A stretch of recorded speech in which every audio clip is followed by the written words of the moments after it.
அன்பு நெஞ்சங்களுக்கு அன்பான வணக்கங்கள். நம்ம சேனலில் நிறைய கவுன்சிலிங் ரிலேட்டடான இன்ஃபர்மேஷன்ஸ் பார்த்துட்டு வந்துட்டுருக்கோம். இந்த வகையில் ஒரு காமன் டவுட் வந்து கேட்டிருக்காங்க. நம்ம சேனலை முறையாக பார்க்குறீங்கன்னா கண்டிப்பாக சப்ஸ்கிரைப் பண்ணிக்கங்க. அதுக்கான இன்ஃபர்மேஷனையும் கண்டிப்பாக கொடுத்துட்டே இருக்கிறோம். இப்போ ஒரு question, sir, if I didn't get seat through AICCC in round 1, எனக்கு ஏஐசிசிசி ரவுண்ட் 1ல் சீட் கிடைக்கலனா, so I can participate in round 2, 3, 4, எனக்கு செக்யூரிட்டி டெபாசிட் ரீஃபண்ட் ஆகுமா அப்படின்னு கேட்டிருக்கிறாங்க. சரி, அதாவது இப்போது இந்த இடத்துல நம்ம பேசிக்காக புரிஞ்சு கொள்ள வேண்டியது, பேசிக்காக இந்த கவுன்சிலிங் ப்ரொசீஜர் என்ன மாதிரியான விஷயங்கள் நடக்க போகுது அப்படின்றத கண்டிப்பாக தெரிஞ்சுக்கணுங்க.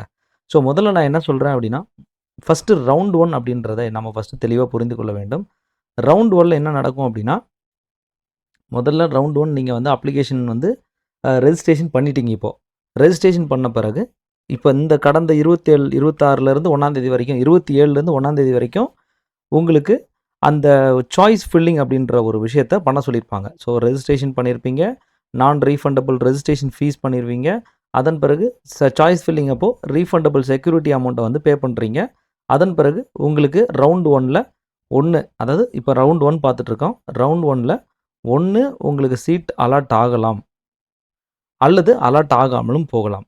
இப்போ ரவுண்ட் 1ல் சீட் உங்களுக்கு அலாட் ஆயிடுச்சு அப்படின்னா, நீங்கள் அந்த பர்டிகுலர் காலேஜ் உங்களுக்கு ஓகே அப்படின்னா போய் ஜாயின் பண்ணிடணும், ரிப்போர்ட் பண்ணிடணும், ஜாயின் பண்ணிடணும். சரி, இன்கேஸ் இப்போ நீங்கள் ரிப்போர்ட் பண்ணிட்டீங்க அப்படின்னா அது வந்து ஆட்டோமேட்டிக்லி ஃப்ரீ எக்ஸிட் அப்படின்ற கணக்குக்கு போயிடும்.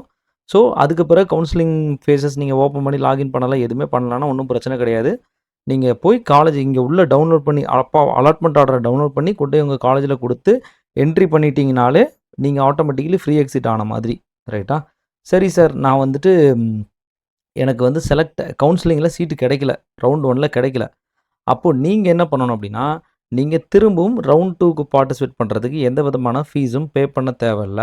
ஸோ அப்போ நீங்கள் ரவுண்ட் 2க்கு ஈஸியாக நீங்களே, இப்போ நம்ம அப்ளிகேஷன் ப்ராசஸ்லாம் ஒன்று கேட்கும். ஐ மீன் அந்த டேபோ நம்ம ஏஐசிசிசியில் ஓப்பன் பண்ணோடனே கேட்கும், உங்களுக்கு அடுத்த இதில் அடுத்த ரவுண்ட் 2ல் பார்ட்டிசிபேட் பண்ணுறதுக்கு விருப்பமா அப்படின்னு கேட்கும். நம்ம எஸ் அப்படின்ற மாதிரி கொடுத்து திரும்பவும் உள்ளே போகிற மாதிரி இருக்கும். சரி, இப்போது சார் எனக்கு வந்து சீட் கிடைச்சிருக்கு, பட் ஆனால் எனக்கு அந்த சீட்டு பிடிக்கல அப்படின்னு நீங்கள் நினைக்கலாம். அந்த சுச்சுவேஷன் தான் அடுத்த க்ரைட்டீரியா. அப்போது நம்ம காலேஜில் என்ன பண்ணணும் அப்படின்னா, அப்கிரேடேஷன் ஃபார்ம்னு ஒன்று இருக்கும். ஸோ அப்போ காலேஜில் நான் வந்து ரிப்போர்ட் பண்ணிட்டேன், எனக்கு கிடைச்ச காலேஜை நான் ஃபஸ்ட்டு ஹோல்டு பண்ணிக்கிறேன், அதன் பிறகு வேறு ஏதாவது அடிஷ்னல் ஆப்ஷன் கிடைக்குதான்னு நான் பார்க்குறேன் அப்படின்ற மாதிரி நினைக்கிறோம். சரி, இப்போது அடிஷ்னல் ஆப்ஷன்ஸ் அப்படின்றப்போ, இப்போ நான் வந்துட்டு எனக்கு ஆல்ரெடி ஒரு காலேஜ் கிடச்சிருக்கு, நான் அப்கிரேடேஷன் ஃபார்ம் காலேஜை ரிப்போர்ட் பண்ணிட்டேன், அப்கிரேடேஷன் ஃபார்மும் நான் வந்துட்டு கொடுத்துட்டேன். கொடுத்த பிறகு ரவுண்ட் 2ல் நான் வந்து பார்ட்டிசிபேட் பண்ணலாம். ரவுண்ட் 2க்கு பார்ட்டிசிபேட் பண்ணி அடிஷ்னலாக எந்த விதமான அமௌண்ட்டும் கட்ட தேவையில்ல. அப்புறம் நான் பார்ட்டிசிபேட் பண்ணுறப்போ ரவுண்ட் 2ல் கண்டிப்பாக உங்களுக்கு ஒரு காலேஜ் கிடச்சிருச்சு அப்படின்னா, அந்த காலேஜுக்கு கண்டிப்பாக போய் தான் ஆகணும். அதில் ஒரு நிறைய ரெகுலேஷன்ஸ் இருக்குது. ஸோ இன்கேஸ் கிடைக்கல, ரவுண்ட் 2ல் உங்களுக்கு நினச்ச காலேஜ் கிடைக்கல, ஏன்னா அதில் தான் ஆப்ஷன்ஸை வந்து நீங்கள் இந்த மாதிரி ரொம்ப ஸ்க்ரூட்டனைஸ் பண்ணுறப்போ ஆப்ஷனை தெளிவாக போடணும். இந்த ஒரு காலேஜ் கிடைச்சா போவேன், இல்லைனா போகமாட்டேன், அதோட நிறுத்திக்கணும். அந்த காலேஜ் கிடைக்கலையா, ஆல்ரெடி ரவுண்ட் 1ல் உங்களுக்கு அலாட் ஆன சீட்டை நான் ரீட்டைன் பண்ணிக்கிறேன்ற மீனிங். அந்த இது அப்பயே நீங்கள் வெளியே வந்துட்டிங்கன்னா ஃப்ரீ எக்ஸிட் ஆகிடலாம். பட் நீங்கள் அங்கே கிடைச்ச சீட்டு கிடச்சி நீங்கள் அந்த இடத்துல மறுபடியும் போய் ஜாயின் பண்ணலை அப்படின்னா உங்களுக்கு நீங்கள் பே பண்ண 20,000 அப்படின்றது வராது. ஸோ இதுதான் சிம்பிளாக உங்களுக்கு எளிமையாக புரிகிற அளவுக்கு நான் இதை வந்து சொல்லியிருக்கிறேன். சரி சார், இப்போ ரவுண்ட் 2ல் எனக்கு சீட்டு அலாட் ஆகலை, ரவுண்ட் 1ல் கிடைக்கல, நான் வந்து ரவுண்ட் 2க்கு பார்ட்டிசிபேட் பண்ண நினைக்கிறேன்னா நீங்கள் அதில் வந்து வாலண்டியராக கேட்கும், நீங்கள் வந்து இன்ட்ரெஸ்டடாக அடுத்த ரவுண்ட் 2 பார்ட்டிசிபேட் பண்ண நினைக்கிறீங்களான்னு கேட்கும். அப்போது அந்த டேப் ஓப்பன் பண்ண அப்புறம் ஓகேன்னு கொடுத்துட்டு, அப்புறம் அங்கே வந்து உங்களுக்கு உங்களோட ஓடிபி பாஸ்வேர்டு வந்து கேட்கும். சரி, பாஸ்வேர்ட் போடணும். பாஸ்வேர்ட் போட்டால் நீங்கள் ரவுண்ட் 2க்கு ஆட்டோமேட்டிக்காக மூவ் ஆகிடுவீங்க. சரி, ரவுண்ட் 2லேயும் நம்ம ஃபஸ்ட்டு சாய்ஸ்லாம் பண்ணோம்ல, அந்த சாய்ஸ்லாம் எல்லாமே அழிஞ்சிரும். அப்போ திரும்பவும் முதல்ல இருந்து சாய்ஸ் ஃபில்லிங் அப்படின்றது மறுபடியும் பண்ண வேண்டியிருக்கும். ஸோ அப்போ இந்த சாய்ஸ் ஃபில்லிங் பண்ணுறப்போ ஒரு சிலவங்க கேட்குறாங்க, சார் நான் ரவுண்ட் 1 வந்து நான் வந்து பார்ட்டிசிபேட் பண்ண மறந்துட்டேன், எனக்கு ரவுண்ட் 1 நடந்ததே தெரியாது, நான் ரவுண்ட் 2 வந்து இந்த இடத்துல பார்ட்டிசிபேட் பண்ணலாமான்னு நிறைய பேர் கேட்பாங்க. ஸோ கண்டிப்பாக நியூ கேண்டிடேட்ஸ் ரெஜிஸ்ட்ரேஷன் அப்படின்றது கண்டிப்பாக பாசிபிள். ஸோ இந்த இடத்துல கண்டிப்பாக வந்துட்டு பார்ட்டிசிபேட் பண்ணலாம். New candidates need to registered again. So already நீங்கள் ரவுண்ட் 1 பார்ட்டிசிபேட் பண்ணியிருந்த கேண்டிடேட்ஸ்னால் நீங்கள் ஜஸ்ட் நான் அடுத்த ஸ்டேஜ் போகிறேன் அப்படின்ற மட்டும் ஆப்ஷன் கொடுத்துட்டு பாஸ்வேர்ட் போட்டால் அடுத்த ஸ்டேஜுக்கு மூவ் ஆகிடும். ஃப்ரெஷ்ஷாக எனக்கு ரவுண்டு நடந்தே தெரியாது, 2 நான் திரும்ப பார்ட்டிசிபேட் பண்ணணும்னு நினைக்கிறவங்க இங்கே நியூ ரெஜிஸ்ட்ரேஷன் பண்ணணும். அப்புறம் கூடவே ஒருவேளை நான் ஃப்ரீ எக்ஸிட் ஆகிட்டேன், ஃப்ரீ எக்ஸிட் முன்னாடி ரவுண்ட்லேயே ஆயிட்டீங்க. பட் ஆனால் திரும்பவும் அடுத்த ஏதாவது காலேஜ் கிடைக்குமான்னு பார்க்குறீங்க அப்படின்றப்போ நீங்களும் நியூ ரெஜிஸ்ட்ரேஷன் பண்ண தேவையில்ல. உங்களுக்கு ஆல்ரெடி இருக்கிற பாஸ்வேர்டை போட்டிங்கனாலே நீங்கள் அடுத்த ரவுண்ட் பார்ட்டிசிபேட் பண்ணுறீங்களான்னு கூட கேட்கும். ஸோ அது உங்களுக்கு அவைலபிள் இருந்தால் அதில் போய்க்கலாம். இது ஒன்று. அதன் பிறகு இப்போ நீங்கள் வந்து இந்த மாதிரி ஒரு ரவுண்டு பார்ட்டிசிபேட் பண்ணணும், அடுத்த ரவுண்டு வரும்போது உங்களோட கட் ஆஃப் மார்க் என்னவோ அதுக்கேற்ற மாதிரி தான் அங்கே சீட் வந்து அலாட் ஆகும். அதன் பிறகு seat allotment based on merit and choice filled அப்படி தான். அதை வச்சு தான் பேஸாக நடக்கும். நீ என்ன உனக்கு மெரிட்டு அந்த மார்க்கும் கிடைக்குமா கிடைக்காது அப்படின்றது நடக்கும். சரி சார், ஃப்ரீ எக்ஸிட் அப்படின்றது ரவுண்ட் 2ல் இருக்கான்னு கேட்டால், ரவுண்ட் 2ல் ஃப்ரீ எக்ஸிட் அப்படின்றது ஆல்ரெடி ரவுண்ட் 1ல் உங்களுக்கு சீட் அலாட் ஆகிருக்கு. நீங்கள் அப்கிரேடேஷன் போட்டிருக்கிறீங்க. அப்கிரேடேஷனில் உங்களுக்கு சீட்டு நினச்ச சீட்டு கிடைக்கல அப்படின்னா மட்டும்தான் ஃப்ரீ எக்ஸிட் உண்டு.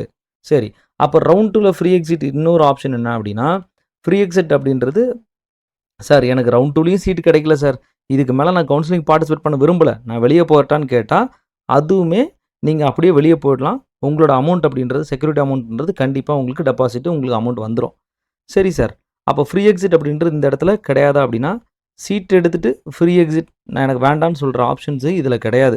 சீட் எடுத்துட்டிங்கன்னா கண்டிப்பாக அதுக்கு போய் தான் ஆகணும்.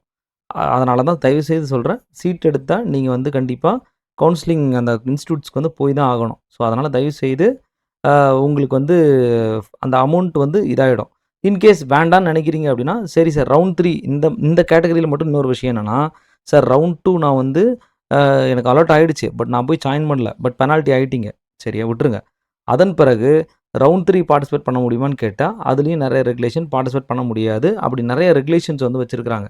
இதுலேயும் ரவுண்ட் 3 அப்படின்றது என்னென்னா, சார் ரவுண்ட் 2 எனக்கு கிடைக்கல, நான் ரவுண்ட் 3 பார்ட்டிசிபேட் பண்ணலாமான்னு கேட்டால் தாராளமாக பார்ட்டிசிபேட் பண்ணலாம்.